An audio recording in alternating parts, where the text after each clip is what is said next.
Good morning. Jayant classes में आप सभी का हार्दिक स्वागत है। मैं अजीत सिंह। आज का आपका नया टॉपिक है। टॉपिक तो राजस्थान के महल ही हैं, लेकिन इसमें थोड़ा सा बदलाव ये है कि आज जो हम पढ़ने जा रहे हैं वो ये है कि एक साथ हम अंतर के साथ में पढ़ेंगे। जैसे कि आपके बादल महल है, तो बादल महल राजस्थान के अंदर एक बादल महल नहीं है, बादल महल राजस्थान के अंदर 4 है। इसी तरीके से जितने भी अंतर है एक साथ हम उन चीजों को पढ़ेंगे। जैसे एक बादल महल ये हो गया, एक बादल महल ये, एक बादल महल ये और एक बादल महल ये। उसी तरीके से चंद्र महल, उसी तरीके से हवा महल। इनमें जो अब हवा महल, जैसे हवा महल 2, जो हवा महल एक जयपुर का है, एक हवा महल खेतड़ी झुंझुनू का है। इसी तरीके से हम चंद्र महल या सिटी पैलेस उनके बारे में पढ़ेंगे, एक उदयपुर वाला एक जयपुर वाला।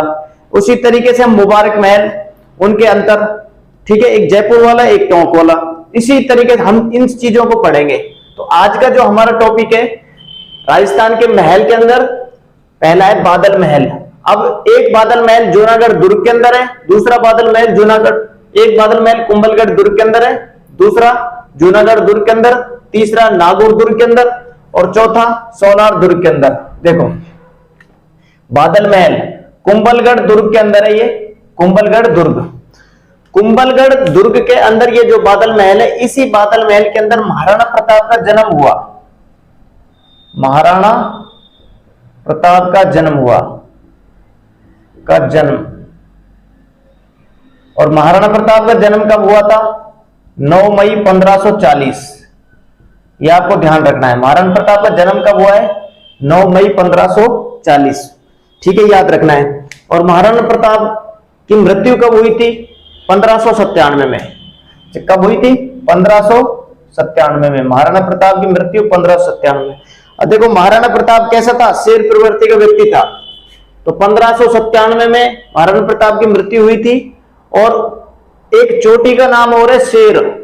शेर जो चोटी है उसकी ऊंचाई भी कितनी है? 1597 मीटर है।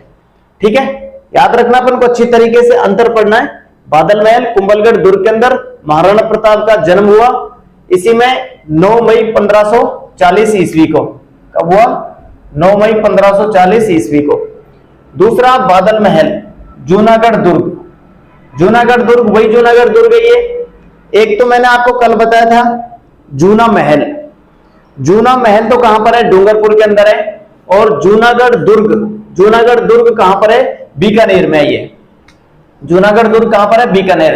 बादल महल जूनागढ़ दुर्ग के अंदर है। बादल महल कहां है? जूनागढ़ दुर्ग के अंदर। राय सिंह ने निर्माण करवाया था इसका।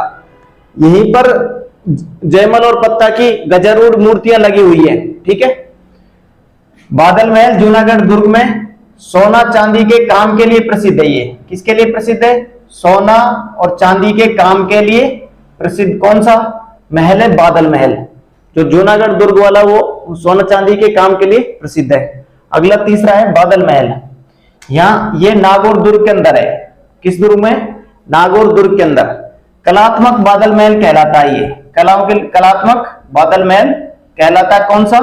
तीसरा जो बादल महल है हमारा, जो नागौर दुर्ग के अंदर है, वो क्या कहलाता है? कलात्मक बादल महल। ठीक है, अगला बादल महल है हमारा सोनारगढ़ दुर्ग के अंदर। सोनार दुर्ग। सोनार दुर्ग कौन सा है? जैसलमेर वाला सोनार दुर्ग।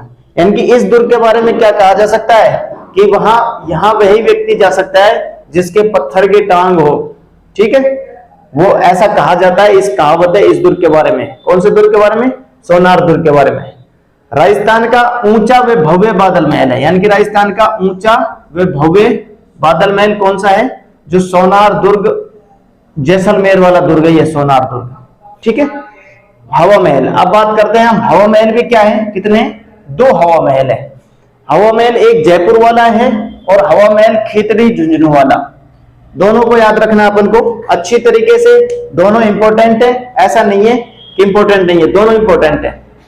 इसका निर्माण किसने करवाया था? इस हवा महल जयपुर वाले का निर्माण सवाई प्रताप सिंह ने करवाया था 1799 में। सवाई प्रताप सिंह ने 1799 में इस हवा महल का निर्माण करवाया था। एक कल पढ़ाया था मैंने 1899 में कौन से महल का निर्माण हुआ था? ये कमेंट करके बताओगे आप, या पिछला वीडियो देखो आप। इसमें कुल खिड़कियां कितनी है? कुल खिड़कियां 953 खिड़कियां है इसमें। कुल कितनी है? 953 खिड़कियां है।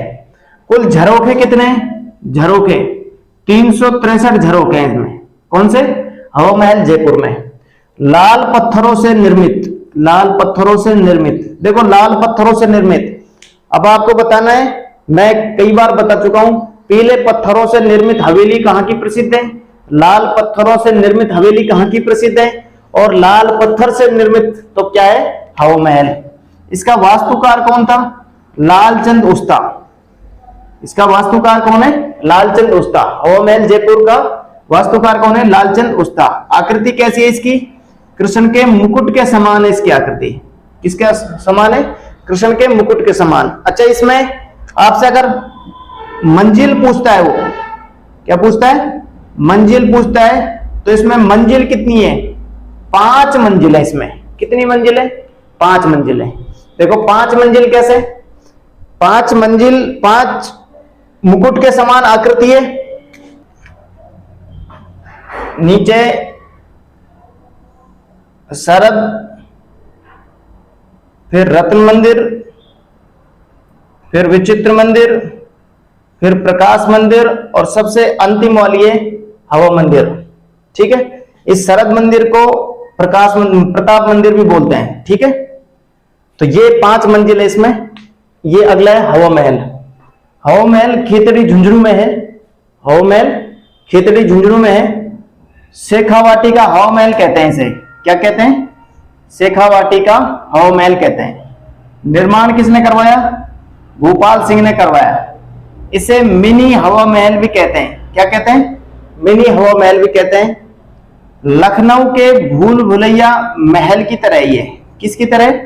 लखनऊ के भूल भुलैया महल की तरह। तीसरा हमारा हवा महल है, ये कोटा में है। इसका निर्माण महाराव राम सिंह द्वितीय ने करवाया। अच्छा, कोटा के जो राजा थे उनको क्या बोलते हैं? महाराव। उपाधि क्या है उनकी? महाराव की उपाधि है। हवा महल खेतड़ी झुंझुनू में शेखावाटी का हवा महल कहते हैं। निर्माण किसने करवाया? भोपाल सिंह ने। मिनी हवा महल है, लखनऊ के भूल भुलैया की तरह। हवा महल कोटा में एक, जिसका निर्माण महाराव राम सिंह ने करवाया है। अगर आपको मेरा वीडियो अच्छा लगता है तो इसको लाइक करें, शेयर करें। बाकी अगली क्लास में हम देखेंगे। ठीक है, थैंक यू।